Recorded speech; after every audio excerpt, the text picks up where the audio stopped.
How to use the Sound Equalizer on Windows 11. This tutorial shows you how to set up and adjust the equalizer for better audio on your PC. First, right-click on the sound icon at the bottom right of your taskbar.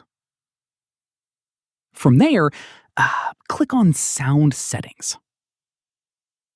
At this point, under the Output section, click on your audio device to open its properties. In the next step, look for Equalizer in the list of enhancements and check the box next to it to enable it. Following this, play some audio to hear how your adjustments sound and go back to fine-tune the sliders if needed.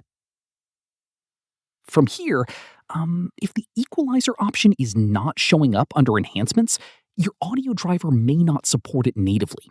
In this case, open the Start menu and search for the audio software that came with your device, such as Realtek Audio Console or DTS Sound Unbound.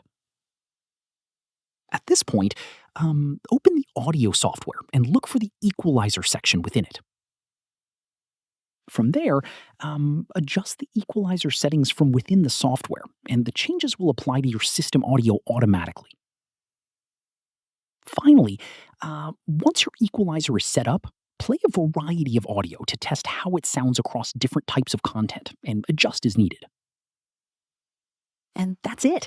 If this guide helped you use the Sound Equalizer on Windows 11, give it a like, subscribe for more Windows tutorials, and tap the bell icon for updates. See you in the next one.